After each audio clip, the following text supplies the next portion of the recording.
Les troubles musculo-squelettiques, TMS, sont la première cause des accidents de travail et des maladies professionnelles à l'hôpital. C'est la raison pour laquelle, depuis plus de 10 ans, l'hôpital Lamus est fortement engagé dans une démarche active de prévention du risque TMS. Cette démarche repose sur l'identification de ce risque dans le document unique d'évaluation des risques professionnels, sur la mise en place d'une cellule composée de 5 référents TMS qui aident et conseillent l'employeur, sur la mise en place d'actions de sensibilisation, de formation, d'information des salariés, et sur la mise en place d'actions visant à équiper les unités de travail de matériel pouvant aider les professionnels dans leurs actes de manutention quotidiens.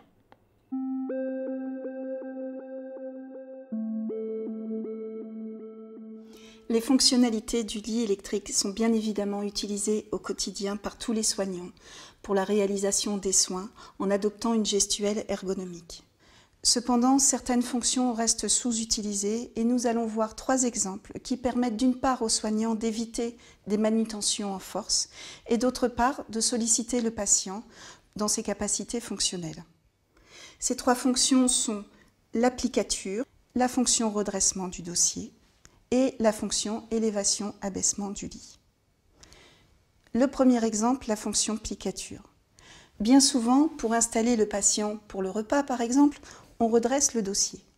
Ainsi, le patient va inévitablement glisser au fond du lit et le soignant aura besoin de réintervenir pour rehausser le patient dans le lit, le recentrer. Nous allons donc utiliser la fonction plicature qui permet en même temps d'utiliser le redressement du dossier et la flexion des membres inférieurs. Le contre-appui réalisé sous les cuisses de manière à ce que le bassin soit stabilisé et reste en place dans le lit. La fonction plicature ainsi a permis au patient de rester en place centré dans le lit, d'éviter un nouveau glissement vers le fond du lit et de réintervenir pour le soignant pour faire une manutention de rehaussement. Nous allons maintenant voir la fonction redressement du dossier. Dominique est capable de maintenir une position assise au lit, mais il est en difficulté pour réaliser ce déplacement. Voilà, je vous rabaisse un petit peu le dossier, Dominique, et puis vous allez venir vous installer sur le côté en pliant les jambes. Voilà, voilà. Vous allez venir sur le côté. Très bien. Je vais redresser le dossier et en même temps, vous allez pousser sur vos bras et moi je vais glisser vos jambes en dehors du lit. Voilà. Ça va, pas de vertige? Non, non, ça va. Très bien. Ainsi, j'ai pu aider monsieur à s'asseoir au bord du lit. Je n'ai fait aucun port de charge, j'ai glissé les jambes en dehors du lit et monsieur a pivoté sur le bassin. Donc Dominique est capable de se tenir debout, mais l'effort pour se redresser reste très difficile. Vous me dites, Dominique, quand vos pieds posent bien au sol? C'est bon. Voilà. Approchez-vous un petit peu du bord du lit, en marche fessière, très bien. Prenez appui sur le lit ou sur votre cuisse, comme vous voulez. Je mets ma main en canne et nous allons utiliser la fonction élévation du lit de manière à aider Dominique à se redresser. Voilà, vous regardez devant vous, très bien.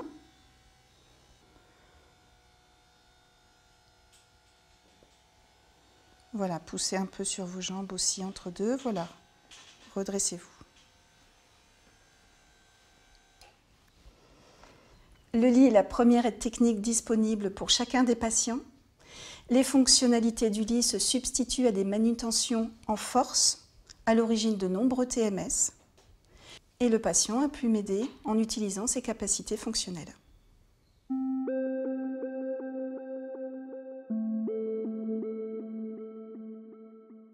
Cette démarche de prévention du risque TMS repose également sur des actions innovantes de prévention, comme l'organisation, par exemple, depuis plus de 4 ans, de séances d'activité physique sur le lieu de travail. Ces actions ont pu être mises en place grâce au soutien de l'Agence régionale de santé de Haute-Normandie, qui, dans le cadre de contrats locaux d'amélioration des conditions de travail, a cofinancé plusieurs de ces mesures. Et c'est d'ailleurs dans le cadre de ces actions innovantes que les acteurs de la prévention du risque TMS à l'hôpital Lamus, à savoir le médecin du travail, les membres du CHSCT, les référents TMS, conjointement avec la direction des ressources humaines, ont eu l'idée de la réalisation d'un outil de communication pédagogique, ludique, présentant tout ce matériel, toutes ces aides techniques mises à la disposition des salariés et de le faire sous forme d'un film. Ce film est destiné à tous les professionnels de l'hôpital et notamment les nouveaux embauchés. Il a pour ambition de les convaincre de l'impérieuse nécessité d'utiliser tout ce matériel, toutes ces aides techniques mises à disposition, tant pour les protéger eux-mêmes tout au long de leur parcours professionnel que pour protéger le patient pris en charge.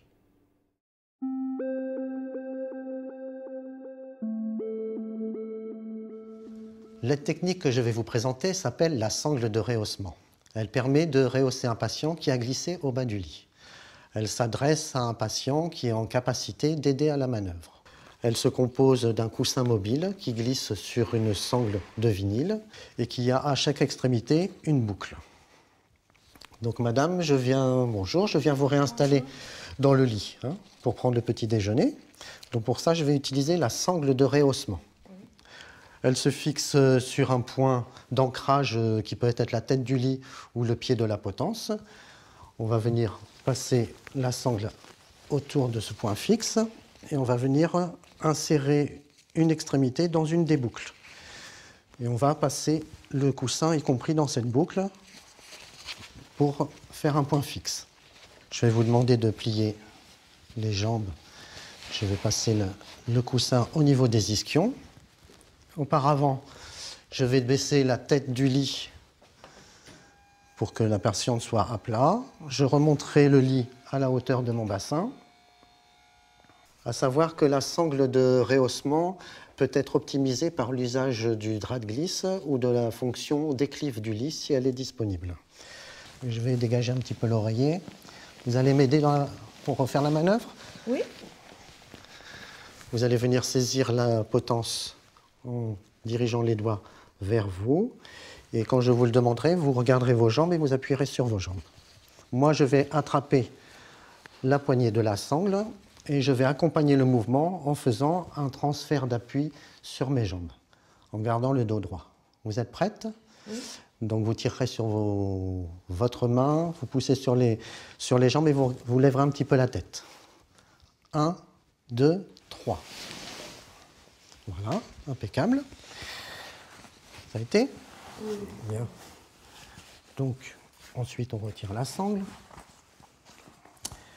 Je termine l'installation de mon patient en utilisant la fonction plicature du lit pour éviter que le patient glisse à nouveau et qu'on évite une manutention supplémentaire. Voilà, vous êtes bien installé? Oui. Voilà. En conclusion, la sangle permet de ne pas avoir à porter le patient. Elle reste auprès du patient tant que nécessaire. En sollicitant sa participation, cela permet de stimuler ses capacités fonctionnelles et motrices. L'usage de la sangle de rehaussement se fait en présence que d'un seul soignant.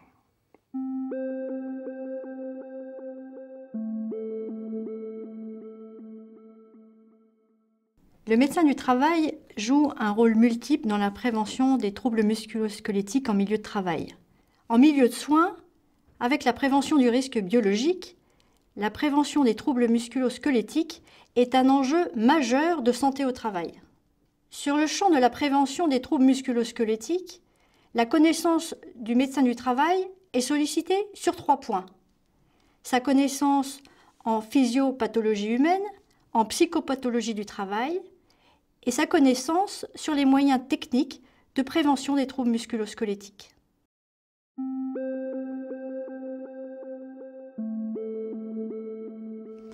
Dominique, vous avez glissé dans le lit. Oui. Et vous ne parvenez pas à vous réinstaller tout seul. Du tout.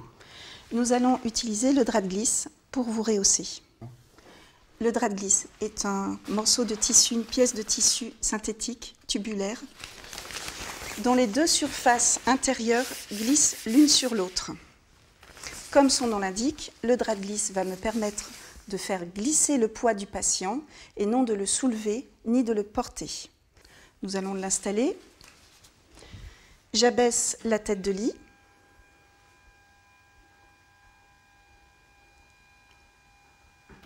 Voilà. Vous allez venir vers moi sur le côté, pliez votre jambe. Voilà, n'ayez pas peur. Voilà. J'installe le drap de glisse du bassin jusqu'à la tête.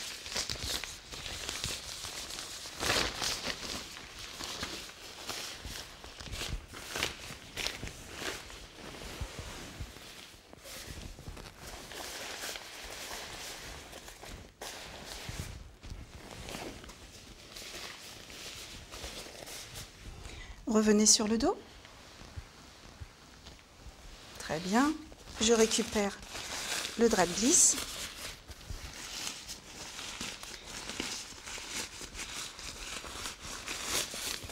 Voilà. Vous pouvez pousser un peu sur les pieds? Un petit peu. D'accord. Et vous tractez sur la potence. Prenez dans un sens et dans l'autre, et dans le sens du mouvement. Très bien. Je place une main en cuillère au niveau des ischions, une main au niveau des épaules. Je vais accompagner le mouvement par un report d'appui en fente latérale. Et puis à mon signal, vous allez tracter sur la potence. Et moi, j'accompagne le mouvement en faisant une fente latérale et un report d'appui. 1, 2, 3. Parfait. Je vais retirer le drap de glisse en passant sous les genoux. L'accès est plus facile. Je passe par l'intérieur.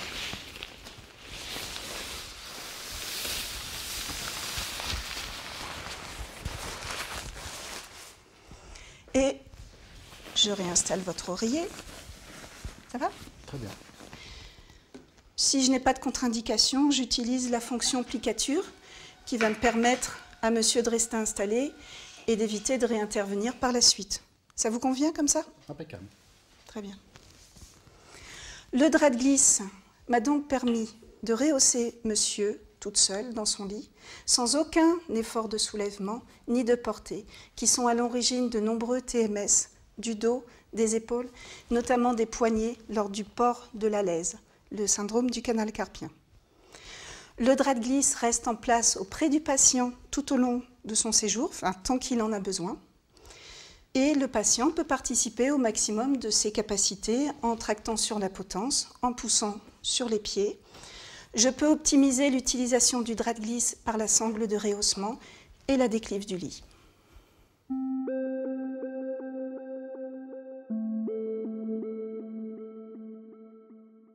Le médecin du travail a d'abord un rôle diagnostique.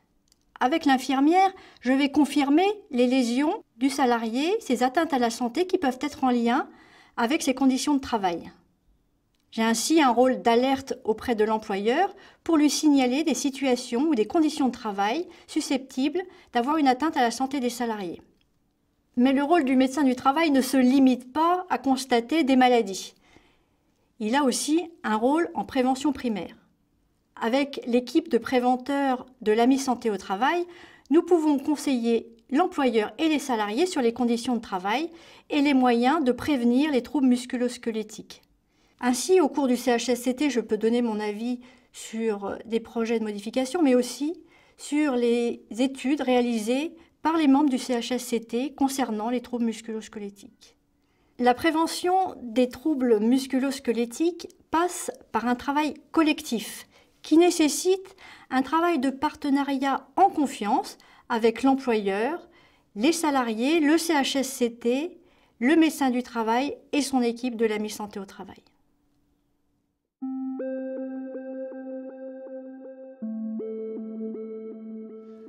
L'aide technique que je vais vous présenter s'appelle le drap de glisse. Il permet de rehausser un patient qui a glissé au bas du lit. Le drap de glisse est une pièce de tissu synthétique qui est fermée en forme de boucle et dont les deux surfaces internes glissent l'une sur l'autre. Dans le cas présent, nous allons utiliser le drap de glisse chez un patient qui est complètement dépendant et qui est difficile à mobiliser car douloureux. Le drap de glisse restera attribué à ce patient tant que nécessaire. Donc, dans un premier temps, nous allons baisser la tête du lit. Nous allons réinstaller l'oreiller sous les épaules. Puis, je vais plier le drap de glisse en deux.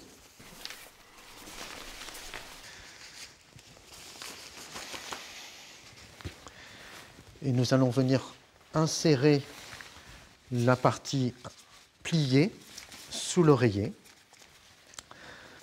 Surtout pas trop loin, juste à la racine des épaules. Je vais attraper la partie inférieure du drap de glisse que je vais tourner vers le matelas. Ça va? Ça va. Pas douloureux? Non. Et nous allons tirer sur les poignets pour le glisser jusqu'au niveau du bassin. En coordination avec ma collègue. 1, 2, 3.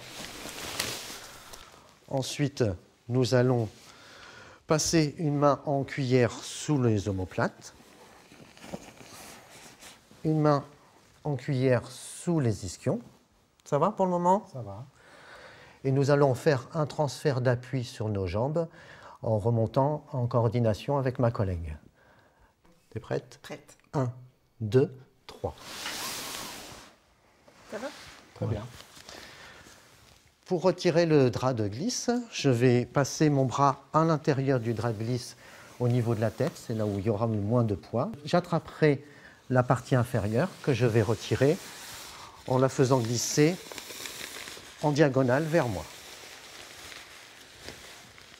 Enfin, pour terminer l'installation du patient, nous allons utiliser l'applicature du lit de façon à fixer sa position et à éviter qu'il reglisse dans le lit, ce qui évitera une manutention supplémentaire. Très bien. En conclusion, le drap de glisse me permet de ne pas avoir à porter le patient.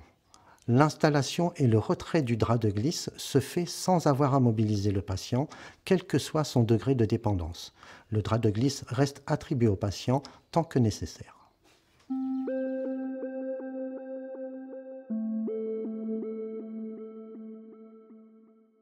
Dans le Code du travail, il est dit qu'il faut adapter le travail à l'homme, en particulier en ce qui concerne la conception des postes de travail, le choix des équipements et les méthodes de travail. Le CHSCT a pour mission générale de contribuer à la protection de la santé et de la sécurité des salariés, ainsi qu'à l'amélioration des conditions de travail. Pour mener à bien cette mission et être force de proposition, nous réalisons des études de poste et effectuons des enquêtes auprès des salariés. Nous travaillons aussi en collaboration avec le médecin du travail sur les questions relatives à la santé, comme le stress, les TMS, les effets d'un produit chimique.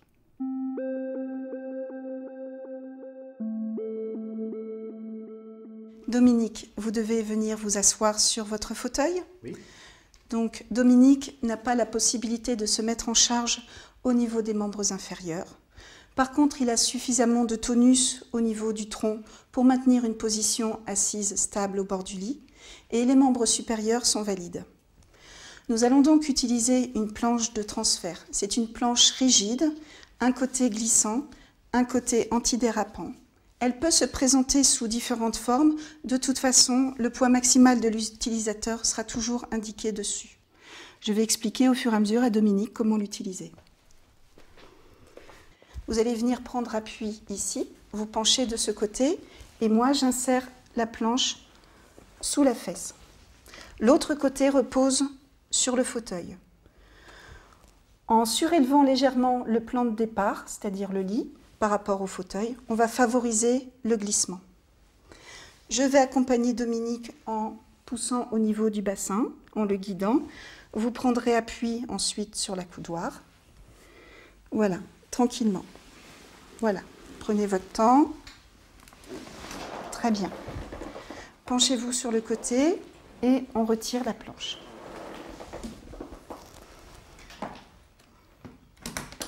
Voilà.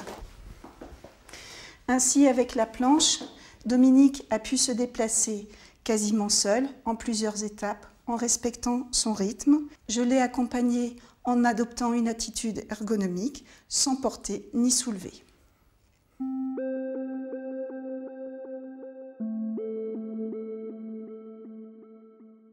Dans les établissements de santé de Haute-Normandie, les premières causes de maladies professionnelles sont les maladies du rachis, les hernies discales, et les accidents du travail, les efforts de soulèvement et la manutention. Ces troubles musculo-squelettiques, dits TMS, sont des pathologies qui touchent les tissus entourant nos articulations. Ces troubles démarrent insidieusement, avec des petits signes auxquels on ne prête pas forcément attention et qu'on relie difficilement à notre situation de travail, comme des fourmillements, des douleurs nocturnes.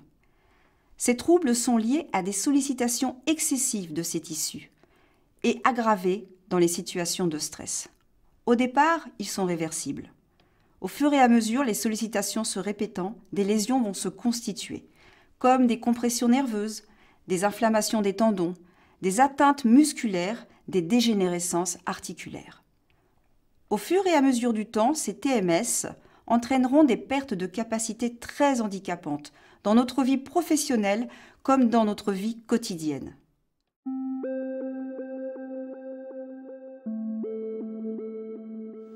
L'aide technique que je vais vous présenter s'appelle le guidon de transfert déplaçant ou return. Il en existe plusieurs sortes. Il permet de déplacer un patient debout sur une petite distance. Il permet également, en toute sécurité et avec un certain confort, de réaliser un acte de soin tel que le change ou la mise sur les toilettes. Il s'adresse à un patient qui a l'appui sur au moins un des membres inférieurs, qui a la capacité de se tracter sur les membres supérieurs pour se redresser, qui a un minimum de tonus musculaire et d'équilibre, mais qui est dans la capacité de marcher. Il se compose d'une plateforme roulante, d'un guidon, de 2 contre-appuis réglables en hauteur pour les tibias et d'une ceinture de sécurité. Donc madame, je vais vous aider à vous déplacer jusqu'à votre fauteuil. Oui. Donc vous allez bien poser vos pieds sur la plateforme roulante. Je mets les freins. Je vais vous demander d'attraper le guidon de transfert à la hauteur qui vous convient et vous tracterez dessus pour vous redresser. Je peux aussi utiliser une fonctionnalité du lit qui est l'abaissement, le rehaussement du lit si la personne a du mal à l'impulsion pour se mettre debout. Donc vous, je pense que vous avez la force pour vous redresser, allez-y. Hop. Je vais venir assurer la station debout avec la ceinture de sécurité pour éviter une éventuelle défaillance du patient. Voilà. Vous vous sentez maintenu? Oui. D'accord. Je vais défaire les freins et je vais réaliser le déplacement en marche avant jusqu'au fauteuil. Et je ferai le pivot au dernier moment devant le fauteuil. Voilà, vous êtes en contact avec le fauteuil. Oui. Je remets les freins. Je défais la sangle de sécurité. Et je vais vous aider, je vous accompagne pour vous asseoir, allez-y. Voilà. Le guidon de transfert permet de déplacer un patient sur une petite distance, debout. Il permet également de réaliser avec un certain confort et en toute sécurité un acte de soin tel que le change ou la mise sur les toilettes. Il permet aussi, en sollicitant la participation du patient, de stimuler et de maintenir ses capacités fonctionnelles et motrices. Le guidon de transfert s'utilise avec un seul soignant.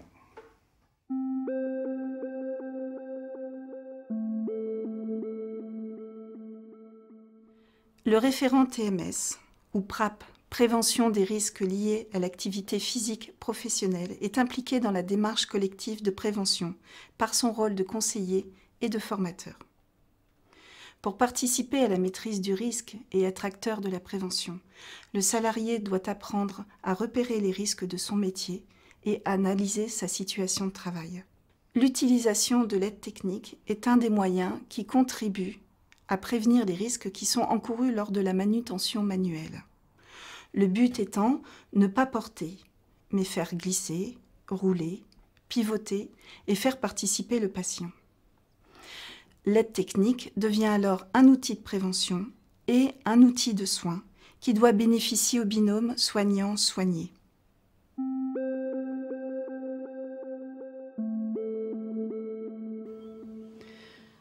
Je dois aider Dominique à se déplacer et venir s'asseoir sur son fauteuil. Dominique n'a pas la possibilité de se mettre debout. Il est capable de maintenir la position assise au lit, les membres supérieurs pourront participer un peu et je dois préserver ses capacités de mise en charge.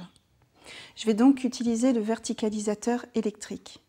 Le verticalisateur électrique se compose d'une base roulante, d'un bras de levage actionné par un vérin. L'assistance électrique va assister le patient à se redresser. Je vais donc l'installer. Auparavant, je lui ai positionné une sangle dorsale avec des coussinets axillaires, les bras restant à l'extérieur. Je rapproche le verticalisateur, j'installe les pieds sur la plateforme. Il y a un contre-appui talonnier, un contre-appui tibial. J'accroche les sangles de couleur, je choisis la rouge. La dernière, la noire, est une sangle de sécurité, on ne l'utilise jamais. Et je vais actionner le levage. Dominique, vous posez vos mains sur les poignets.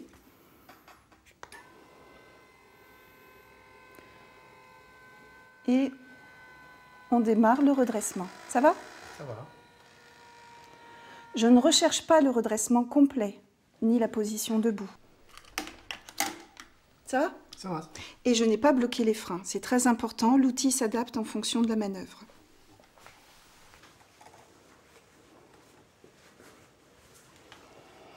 Vous me dites, Dominique, lorsque vous sentez le fauteuil derrière vous.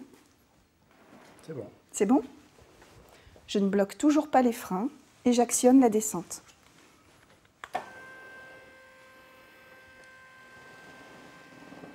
L'outil s'est adapté en fonction de la manipulation.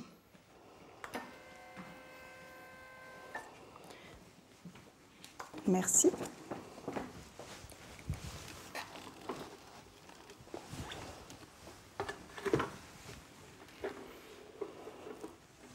Je réinstalle Dominique. Pareil pour la journée. Vous êtes bien? Très bien. J'enlèverai la sangle. Le verticalisateur électrique m'a donc permis de réaliser un transfert en toute sécurité, en préservant les capacités de mise en charge de Dominique. Il pourrait me permettre aussi de réaliser un change de protection, par exemple, puisque le bas du corps est laissé libre. Et je peux aussi l'emmener dans une pièce exiguë, comme les WC, par exemple.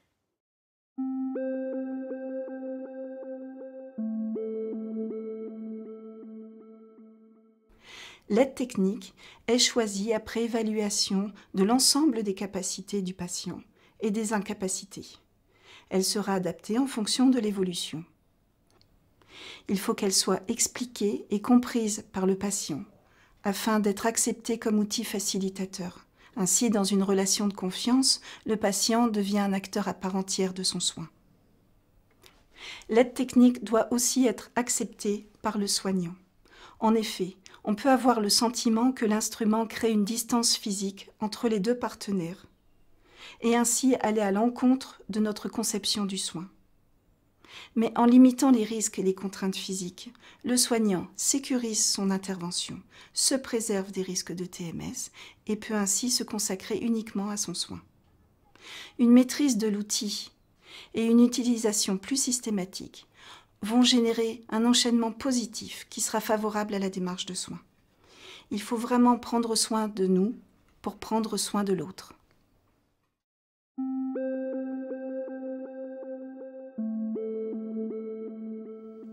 L'aide technique que je vais vous présenter s'appelle le lève-personne électrique. Il permet de réaliser le transfert du lit au fauteuil ou du fauteuil au lit. Il s'adresse à un patient qui présente une dépendance totale des fonctions motrices. Il s'utilise avec des sangles de transfert qui existent en plusieurs tailles. Celle-ci sera adaptée en fonction du poids et de la taille de la personne. À noter aussi que le poids maximal de charge est noté sur l'appareil. 170 kg pour celui-ci. Linda, nous venons de terminer les soins. Je vais vous aider à vous installer dans le fauteuil. D'accord. Je vais mettre en place la sangle sur la patiente. Je vais vous basculer sur le côté. Reviens vers moi. Tac.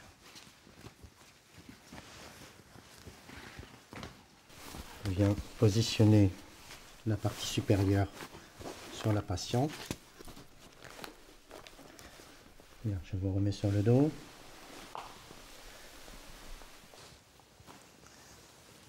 Voilà.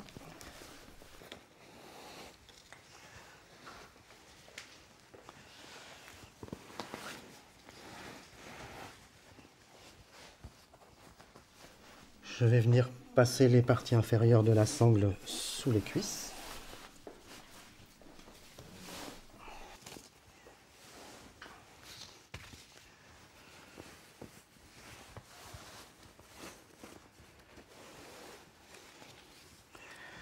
Et je viendrai en sécurité croiser les attaches. Je vais présenter le lève-personne au-dessus de la patiente.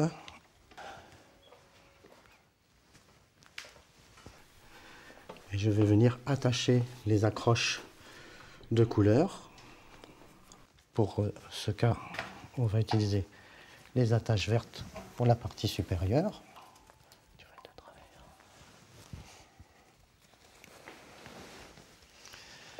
Et pour la partie inférieure, je vais utiliser les attaches bleues.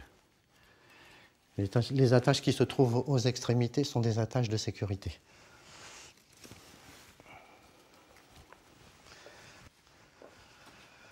Afin que la manipulation soit plus confortable, je vais asseoir la patiente dans le lit et ça évitera les à-coups.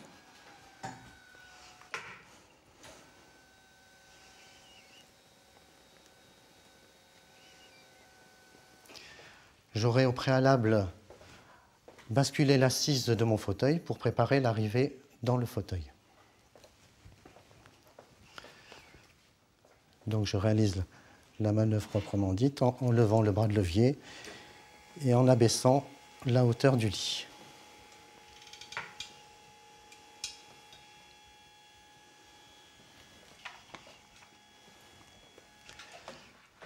Ça va? Oui. Pas trop malmené? Non, ça va. Je vais venir présenter le lève-personne sur le côté du fauteuil de façon à améliorer le visuel d'approche sur le fauteuil.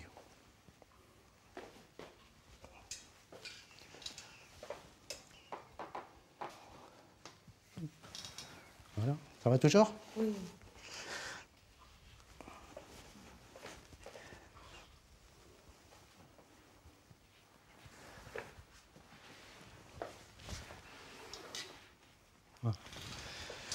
Je vais accompagner la descente dans le fauteuil.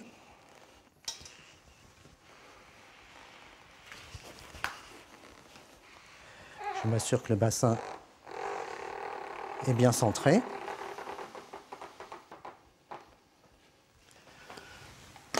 Pour retirer la sangle, je vais défaire les attaches de la partie inférieure.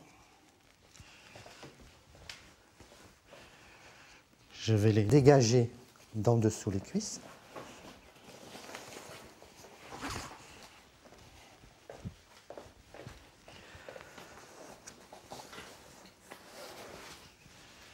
Et je vais me servir du bras de levier du lève-personne pour retirer la sangle.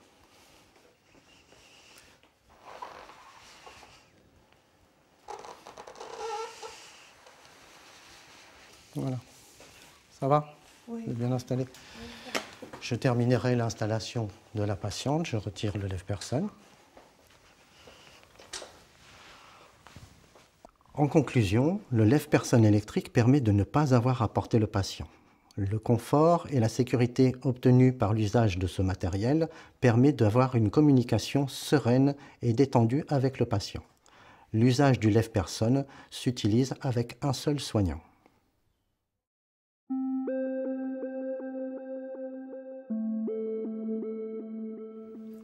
Le lève-personne est un outil qui permet de relever un patient se trouvant au sol et dans l'incapacité de se relever seul.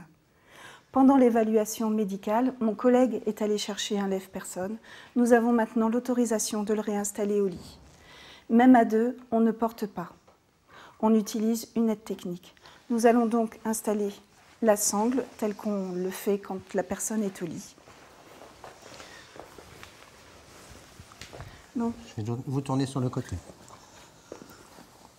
Très bien.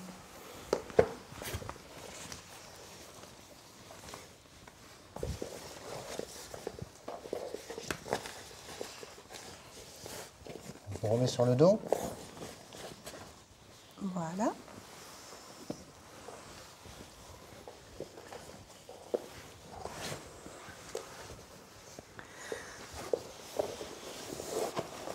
Nous plaçons à plat les sangles inférieures et nous les croisons pour la sécurité de monsieur.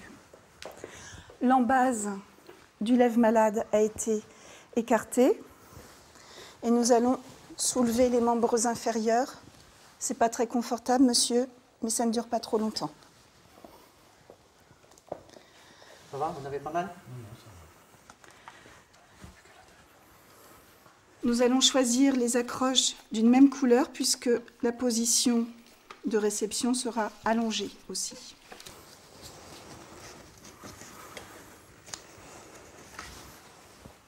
Voilà, mon collègue va vous rehausser, je vous maintiens la tête.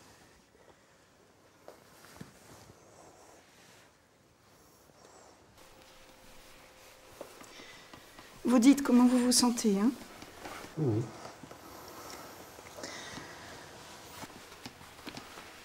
Nous maintenons les membres inférieurs pour que ce soit plus confortable pour monsieur. Ça va à peu près? Ça va.